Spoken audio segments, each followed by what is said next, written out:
हरे Krishna निवन traders. तो आज हम लोग फिर से बात करेंगे पोस्ट मार्केट एनालिसिस की। ये जो देख रहे हैं आप, ये है आफ्टर द मार्केट जो कल मैंने ट्रेड कर लिया था। और प्री मार्केट में मैंने जो बताया था वो चार्ट यहाँ पे था, मतलब चार्ट उस समय यहाँ पे था,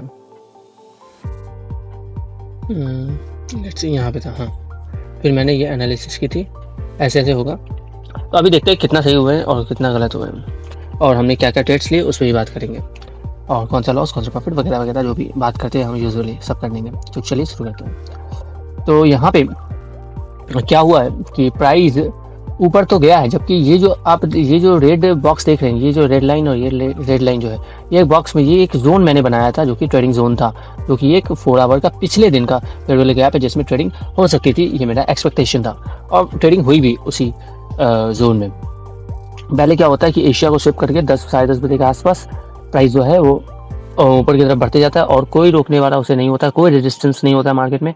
फिर प्राइस जो है यहाँ से एकदम 12:30 बजे एक बुलिश कैंडल देता है, उसके बाद बेरिश कैंडल देता है, और फिर 12:45 में और एक बुलिश कैंडल, और फिर मार्केट नीचे की तरफ गिरना स्टार्ट हो जाता है। लेकिन यहीं से गिरना क्यों स्टार्ट हुआ, कारण क्या था? मैं एक्सपेक्ट कर रहा था मार्केट यहाँ से गिरे, ये 50% रिट्रेसमेंट लेवल से गिरे, बट मार्केट 2 पिप पहले से ही गिरना स्टार्ट हो गई। क्यों? क्योंकि मार्केट पहुंच चुकी थी 12:30 बजे के टाइम पे, और वहां से ही रिवर्सल स्टार्ट हो जाएगा, ऐसा मुझे एक्सपेक्टेशन था। बट था ये भी कि 50% रिट्रेसमेंट, 50% जो लेवल है वहां से रिट्रेसमेंट होगा, और इतना होगा ये भी मैंने नहीं बोला था। मैंने बोला था, सोचा था इतना होगा, थोड़ा सा रिट्रेसमेंट होगा और फिर ये कंटिन्यूएशन ऑफ ट्रेंड चलता रहेगा। लेकिन जैसे ही स्वीट स्पॉट 0.705 पे पहुंचेगा, वो नीचे की तरफ आएगा, जो कि बहुत ही ज़्यादा बेयरिश होगा, और उसके बाद यहाँ से नीचे आकर के ये वाला एवरेज जो है नीचे में एक यहाँ पे 1 आवर का एवरेज है पिछले दिन का, इसको फिल करेगा और फिर ऊपर की तरफ कंटिन्यूएशन स्टार्ट कर सकता है। बट मार्केट ने किया क्या? मार्केट 2 पी पहले ही डाउन स्टार्ट कर दिया और 1:30 बजे के आसपास एशिया को स्विप करता है। ये देखिए 1:30 बजे के आसपास एशिया को स्विप करता है। बट मैं एंट्री ऐसे तो लेता हूँ एशिया स्विप पे, लेकिन कल नहीं लिया। कारण था कि मैं नीचे में यहाँ पे वेट कर रहा था प्राइस का आने का। क्यों? क्योंकि यहाँ पे एक मेजर सा एवरेज है जिसको फिल होना मतलब ज़रूरत था, तभी जो है अपट्रेंड थोड़ा मजबूत होता, ये मुझे लगता था।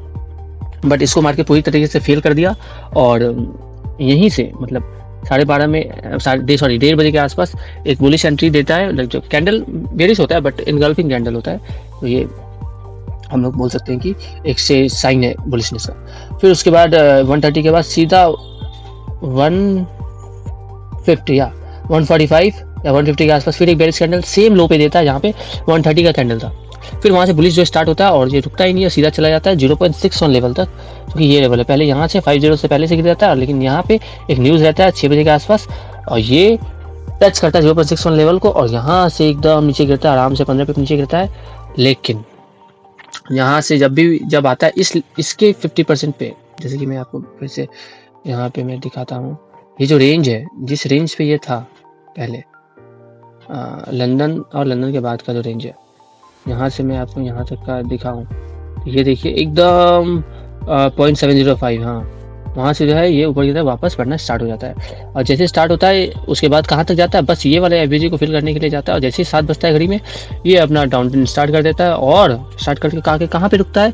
लंदन लो पे। लेकिन मैं फिर एक्सपेक्ट कर रहा होता हूँ यहाँ पे, मतलब एटलीस्ट अभी तो आए और इसको फिल करे, जो कि मैं लंदन में वेट कर रहा था, नहीं हुआ। अभी तो हो, लेकिन तभी भी नहीं हुआ। बट हार के मुझे हारना पड़ा कि मेरा सेटअप फेल हो रहा है, तब मुझे एक्सेप्ट करना पड़ा मार्केट को, अपने एनालिसिस को साइड में रखना पड़ा, और जो मार्केट शो कर रहा है उस पर ट्रेड करना। कभी कभी होता है कि हम जो देखना चाहते हैं वो नहीं होता है मार्केट में, मार्केट अपना कुछ करती है, आप जो चाहते हो वो नहीं करके कुछ और करती है।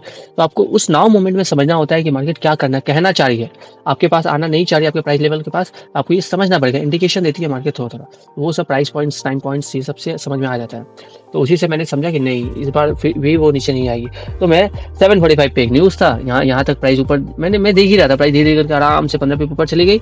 लेकिन 745 पे एक न्यूज़ था छोटा सा, उसके लिए मैंने वेट किया, जबकि कोई बड़ा मतलब उसमें मूव नहीं आया, तो मैंने एंटर कर दिया यहाँ पे 398 के आसपास, और फिर क्या था, फिर आराम से 520 के आसपास यहाँ पे, या 520 के आसपास मैंने यहाँ पे हाँ, ये जो देख रहे हैं ये लाइन, कैसे मैं दिखाऊँ, लेट मी जूम,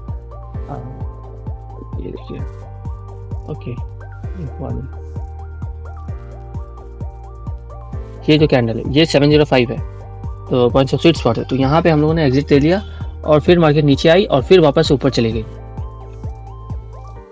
तो उसके बाद जो है हम लोग एंटर नहीं किए मार्केट में, छोड़ दिए, मार्केट ऊपर तक गया और यहाँ पे एक एवरेज था छोटा सा 4 आवर का, यहाँ पे था नहीं यहाँ पे आवर का था शायद, यहाँ पे 4 आवर का था। यहाँ तक मैंने मार्किंग की थी, यहाँ तक प्राइस आएगा, यहाँ से नीचे की तरफ गिरेगा और ऐसा हुआ भी। बस फिर 2 पिप 3 पिप से छूट गया, ये 4 पिप से छूट गया, ठीक है ना, 4 पिप, हाँ 4 पिप से छूट गया, फिर से उसको टच नहीं किया और वहाँ से फिर नीचे आ गया। तो मैंने ट्रेड नहीं किया वो सब, तो छोड़ दिया मार्केट को मैंने वहीं पे। तो ये हुआ। एंट्री बोलिएगा तो मैंने यहाँ पे लिया था एंट्री बाय में, लेकिन ये रिट्रेसमेंट आया तो मैंने 3 पिप का स्टॉप लॉस रखा था, क्योंकि मैं यहाँ एक्सपेक्ट कर रहा था प्राइस का, हमको लगा कि प्राइस अब यहाँ आएगा ही, इसलिए मैंने स्टॉप लॉस बहुत छोटा रखा था, 2 पिप का रखा था, सॉरी 2 पिप का रखा था और मेरा स्टॉप लॉस हिट हो गया। प्राइस लेकिन नीचे नहीं आई, बस ये प्रीवियस लो जो था 1:30 बजे का उसको हिट करती है और फिर वहाँ से ऊपर की तरफ बढ़ना चालू हो जाती। तो मैं समझता हूँ कि प्राइस फिर नीचे की तरफ आती, तो मुझे लगता है प्राइस अब नीचे आएगी, तो मैं यहाँ पे सेल ले लेता हूँ, प्राइस यहाँ तक जाती है पर यहाँ नहीं आती है, तो फिर मैं सेल में ही रहता हूँ, बस 3 पिप का स्टॉप लॉस लगाता हूँ। और ये जो बिग कैंडल है ये आराम से मेरे 3 पिप के स्टॉप लॉस को खा जाती है, हिट कर देती है और मैं मार्केट से बाहर हो जाता हूँ। मेरे को कुछ समझ नहीं आता कि मैं 2 बार लगातार कैसे हार सकता हूँ, और हार गया तो मैं दोबारा एंट्री नहीं करता हूँ मार्केट में, क्योंकि 2 बार हारने के बाद आपको एंट्री नहीं करना चाहिए। क्योंकि मेरे लेवल पे अभी तो ये है कि मैं इससे ज़्यादा हारूँ, 2 से 3 हारूँ मैक्स, उसके बाद में ट्रेड नहीं लेता, क्योंकि मेरा डिसीजन मेकिंग का लेवल है, क्वालिटी का जो लेवल डिसीजन मेकिंग है वो गिर जाता है बहुत बुरी तरीके से। तो मैं ट्रेड्स नहीं लेता, तो मैंने ट्रेड्स नहीं लिए, मैंने आराम से फिर वेट किया लंदन में। ये 7:30 बजे का, 7:30 बजे आया, फिर मैं यहाँ का वेट करा था पर नहीं, मार्केट नहीं आना चाहता था, मैं समझ गया कि मार्केट नहीं आएगा, तो यहाँ पे मैंने एंट्री लिया और यही 500 550 के आसपास, ये इस रेंज का 705 स्वीट स्पॉट जो था यहाँ पे मैंने एग्जिट कर दिया, हो गया।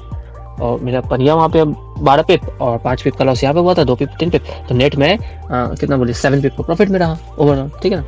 तो यही था कल का एनालिसिस ट्रेड का। अब आज का जो बात है वो हम लोग बात करेंगे प्री मार्केट एनालिसिस के वीडियो में, लेकिन फिर भी ओवरव्यू में आपको बता दूं कि ये 27 तारीख का जो मार्केट है फ्राइडे का, ये बेरिश होने वाला है, क्योंकि ये इस एवरेज को इसने लगभग हिट कर दिया। या तो मैक्सिमम होगा तो इसको फिल करेगा वापस से आकर, ये जो बचा हुआ गैप है 4 पिप का इसको हिट करेगा और उसके बाद नीचे की तरफ आएगा, या तो ये सीधा ही नीचे की तरफ आ जाएगा, पूरा डे ही बेरिश रहने वाला है। तो यही था आज का एनालिसिस, आज का थोड़ा सा ओवरव्यू है, बाकी तो डिटेल में हम लोग प्री मार्केट एनालिसिस में बात करेंगे, लेकिन अब तक के लिए इतना ही। मिलते हैं प्री मार्केट एनालिसिस के वीडियो में, तब तक के लिए हरे कृष्णा।